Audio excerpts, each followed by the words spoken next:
Hello, this is Adrian Guzman, and I'm going to show you one of my favorite sound design techniques in Mario 64, vertical layering of audio tracks.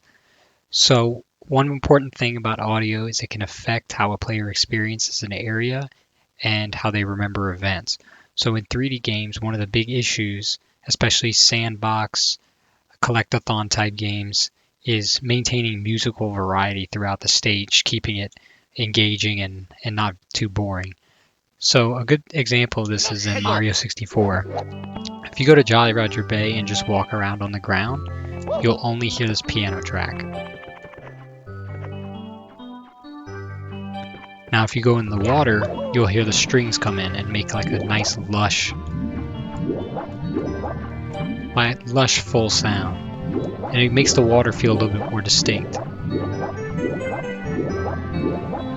So if I go back on land, they quickly go away. So that's cool, making different areas feel like their own place. And it's something that you're not extremely aware of while you're playing it, but you just feel the difference. So I'm going to go to the other area where we can see this, which is on this underground cave. So because we're still underwater, it keeps the strings, and it also keeps the piano, and it'll add in this drum track and bass riff. It comes in a little slower than the strings do.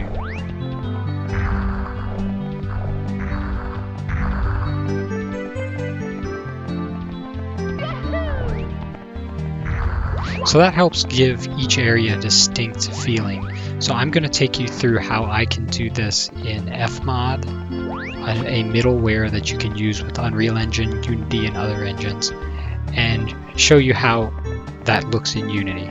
So here's FL Studio, the DAW, digital audio workstation that I use to do the majority of my audio work. So in here I was able to take the original MIDI files, which MIDI files are just basically musical information of what notes to play, when, how loud, that type of thing. So I pulled in those that had been ripped directly from the Mario 64 cartridge, and then also pulled the sound fonts that were ripped from Mario 64 as well. So what we're working with here is the exact timing, notes, everything of Mario 64 Jolly Roger Bay, as well as the instruments used. So as a sound designer, I have to come in here and make some adjustments to the placement of the sounds, give some reverb, just make some adjustments to the overall mix to make it more clear. So now I'll take you over to Fmod and I'll show you how we take each one of these individual tracks and make it dynamic. So now we have Fmod up, and this program is what we're going to use to communicate with Unity and play our audio in a way that we want to play it. So this is where you're going to do all the logic. So it's called vertical music track layering because you're aligning each of these tracks up individually vertically. So I have my pianos, I have my strings, I have the bass, and I have the drums. Each of these is on their own controllable individual track. So if I start the audio, right now we're only going to hear the piano and or just the piano. So there are parameters that I've given that control the automation of these tracks. So if you get into, let's say, the water in Unity, you can have that event, such as entering a collision box, trigger an event in Fmod, or change parameters in Fmod. So if they jump in the water, you could have the water turn on with a delay, and you'll hear the strings come in. So now we're in a new area. Again, you could do the same thing with a cave, and the drums will come in.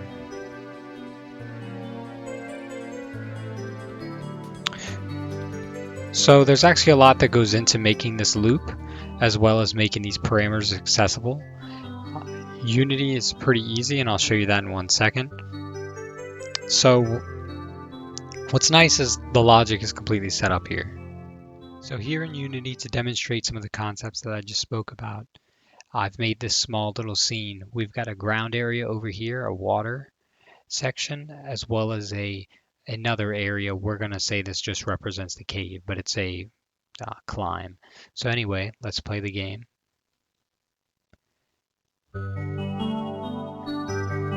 So you can see we're doing the same thing where we're in the ground area and only hearing the pianos. So I'll go over here to the water and we'll hear the strings come in.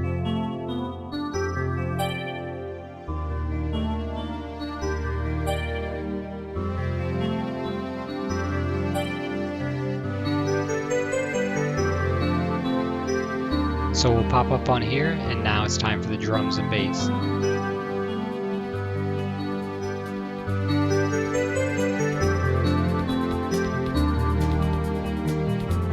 And if I go back in the water, they're gone.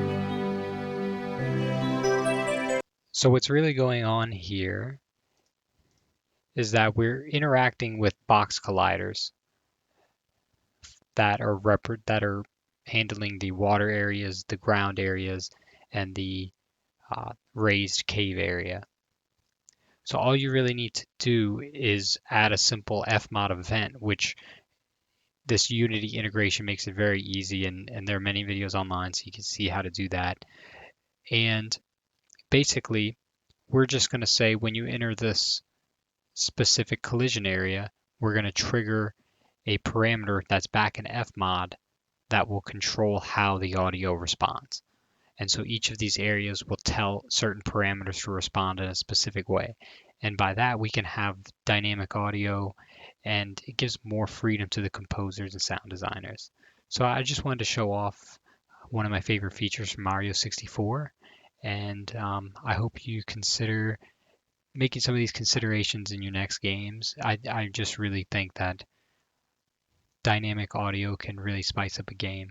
So thank you for watching and have a great day.